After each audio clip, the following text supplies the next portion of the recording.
said she felt this like kind of uncanny connection to this story because she was a part of it, this small part. I'm trying to think, Adam is someone also who is reading it. You know, so people like that, but like, I mean, the main characters are really kind of me and Sean and the Israeli girls. Yeah. Someone had done something wrong if they lost someone. And so I think that was really important. So I do think, although there was an aspect of running with the travel, I think I needed that perspective. I needed to look around and realize that I was lucky and that bad things happen to good people, and it's just the way the world works. So, as probably everyone in this room knows, the reason I wrote this book is when I was 28 years old, my fiancé was killed suddenly by a box jellyfish. I was halfway through a PhD in marine biology, and I was young, American, completely head over heels in love with Sean and with the ocean. And I really did not know what to do next. My friends in California were all getting married and having babies and buying houses. And the movies that I saw, the TV shows I watched, the books that I read, all seemed to kind of fast forward through grief and start talking about the lessons learned. You know, you would watch a movie, someone would lose a lover, kind of 10 minutes later they'd be dating again, they'd be a stronger person, and that just did not ring true for me. I also found it kind of very unhelpful and very unhealthy when what I was dealing with seemed so much bigger, so much harder. Felt like it was going to take me so much longer than those kind of 15 seconds in a movie. So I started to want to write a book that I would have wanted to read when I was in that period. Something that was really about the immediate aftermath, that's kind of in the months following a death, not years later looking back what I've learned and how I've grown. I went to a prison a couple of weeks ago, and one of the prisoners said, it's been bothering me this entire book. How on earth do you remember this? I don't remember what I had for lunch last Tuesday. And because I was in Eastern Europe, I didn't speak the language. Very few people spoke English, and so I wrote everything down. I was lonely, I was processing things, I just filled journals with details, and I wrote really long emails home, and my friends and family started to say, you should write this into a book. And so that was that planted the seed, and many, many, many years later, I started writing it, and many, many, many years after that, I actually finished. I'm not going to read for too long, but I've chosen kind of two short sections. So I'm going to start with the prologue, which opens the book. And then I'm going to jump to the beginning of Bosnia, because of all the countries that I traveled to, Bosnia really has had the biggest impact on me. The ocean has always had a hold on me, and over the years has left its mark. A chipped front tooth from when I was surfing at Tourmaline in San Diego, and the board snapped back on the leash and struck me in the face. The cold water of the Pacific hit an exposed nerve, and the pain shot straight through to my skull. It felt as if I'd fractured my jaw, lost an entire tooth or even two. But my college roommate, floating on his board next to me in the swell, just laughed at the size of the chip. A small white dent in my thumb from shucking raw oysters on Kangaroo Island. Taking a break from studying Australian sea lions and sitting with a friend, kicking our feet off the wharf at American River and out over the Southern Ocean. There were bottles of Cooper's Red sparkling ale and a bucket of oysters between us. She made me laugh, and the knife jumped from a chalky, rippled shell and straight into my opposite thumb joint. A pair of pink, mottled splotches, one on each ankle, from when I was wakeboarding off St. Kitts in the Caribbean Sea. The inflatable Zodiac boat had already circled me once, dropping the tow rope, but I'd missed it. And this is when I'm arriving in Bosnia. So I'm kind of halfway through my journey in Eastern Europe, and I've just arrived in Bosnia, and this is the first couple of opening sections of that chapter. This is November of 2002. The woman was stalking the payphones in the parking lot when we arrived, circling the phone booths and darting her hands into the silver slots to search for forgotten coins. I watched her through the window as we pulled into Sarajevo's bus station. Her hair was tied back under a dirty handkerchief, but straw-colored strands had escaped and stuck out at odd angles. She turned to scan the faces of the passengers. Her gaze settled on me, the only foreigner, but possibly the only person who was also watching her. I looked away. We all piled out of the bus and crowded around the luggage compartments. Clouds of breath rose and disappeared above our heads as we waited. People lit cigarettes, rubbed their hands, and stomped their feet to keep warm. The driver pulled out bag after bag from the base of the bus. Most of them were identical. Cheap, square, woven plastic totes, in either plaid or stripes of white, red, and blue. I'd been traveling around Eastern Europe for well over a month, and had been met only once by a woman offering a room. I certainly hadn't expected it in Bosnia. And this woman spoke English, and she spoke it well. "No, thank you, I'm okay." But she followed me back to the phone booths. I pulled the door shut, trying to ignore her as she resumed her circling. I blew warm air onto my frozen fingers and took out my Lonely Planet guide to check the numbers for pensions in the city center. As I opened the book, a phrase near the dangers and annoyances section caught my eye. Make sure that your medical insurance plan includes evacuation from Bosnia-Herzegovina. I turned the page and lifted the telephone receiver, but couldn't get a dial tone. I leaned over to look into the booth next to mine. The rusted cord dangled limply from the phone box, frayed at the end that should have been attached to a handset. The woman knocked on the glass. I unfolded the door and she held out her hand with her palm facing up. Twice she closed and opened her fingers. I assumed she was begging, and I didn't have any local currency yet, so I shook my head. Sorry. But her hand remained outstretched into my booth. She pointed to the book. Can I look? I handed over the guidebook. She ran her finger down the list of pensions. These are all... I scanned the empty parking lot. The other passengers had all left.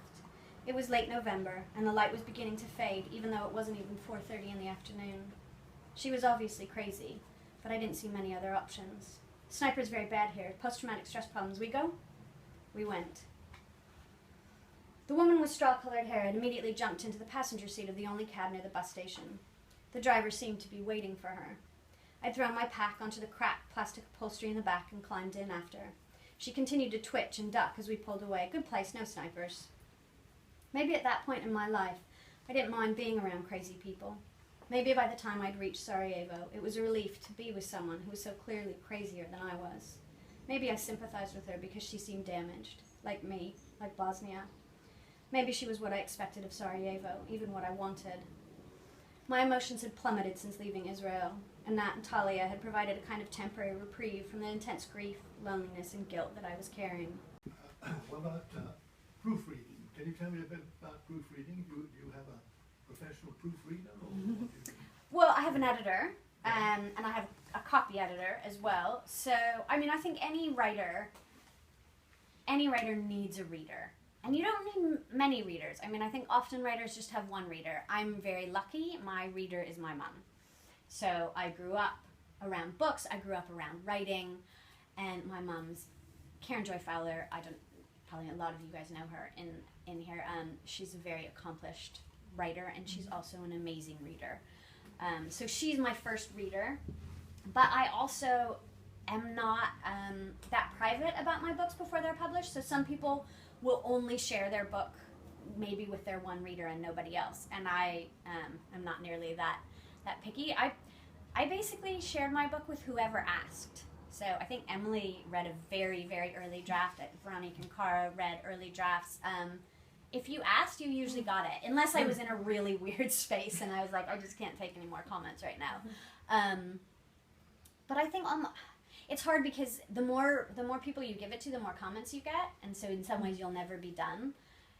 But I think my dad was an amazing copy editor. Like, even the final drafts, I would give it to my dad, and he would find typos, and he would find spelling mistakes. So I think different people bring different things. It was a bit crazy, but I almost didn't have time to... I kind of put it in the back of my mind in a box on a shelf for so long that I didn't pull it out then. And then the book was out, and it really wasn't until the piece in The Guardian came out, and I had the kids that morning. I went down to M&S, and I got a paper, and I was making the kids pancakes, and I was standing there, and I was really floored. And I told my mom, I don't know if this is the right thing. I think I've made a mistake. It's like, it's a bit too late for that. And the kids were kind of like, what's going on? And I was like, yeah, it's Mommy's friend who was killed by a jellyfish. And Griffin said, again? And I was like, no, he's just still dead. He wasn't killed again. And it really wasn't until then that I understood people saying, wow, this is really brave of you. Because before I'd just written it, and then I hadn't really thought of it, and then it was out there, and I was like, this is why people were saying that I was brave. Okay. The only way I could do it was not think about it, and then I just didn't think about it until it was too late, and it was a little bit hard when it came out. It was harder than I thought it would be. I thought I'd be popping the champagne, and instead I was a little bit like, oh, is this the right thing to do? I'm not sure. Maybe. So, yeah, I mean, I think it's been hard. It's been good. I've had a lot of amazing messages from strangers, and I've had a lot of messages from people who don't know me as well as you might, and say, wow, I had no idea. And some of them have said, I've actually lost someone, and your book really helped. So you're giving them. So I hope so. I mean, that's what I'd like to believe. I think, for me, the rules of Shiva made a lot of sense, and I think there are some things in it that I would still try to take away. And so, you bring whoever is mourning, you bring them food, you bring them water, you let them lead the conversation. So if they want to be silent, you let them be silent. If they want to talk, you let them talk. You use the deceased name, whoever they've lost. You use their name. You use it often. Because I think Westerners tend to not do that. You let them cry, which again is something Westerners, no, it's okay, calm down, what can I do, let's make it better. And I think all those things really, really help. I also, not necessarily part of Shiva is, instead of offering, let me know if there's anything I can do, just do it. Just do it, yeah. Bring a casserole.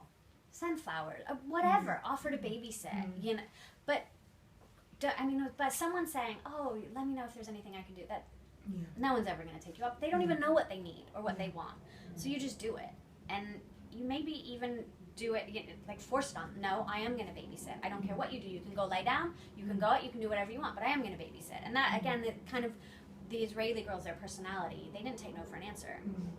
If it had been an American or a Brit, oh, you don't want us to come to the police station the next day? Okay, we won't. That's fine. Sorry. But the Israeli girls were like, no, we're going.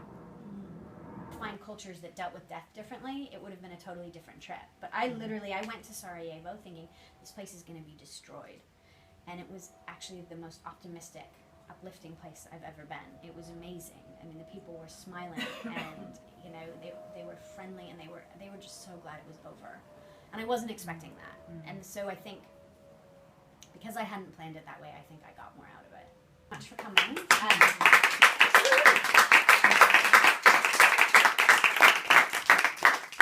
I really appreciate everyone coming out in the rain. I know it's miserable weather.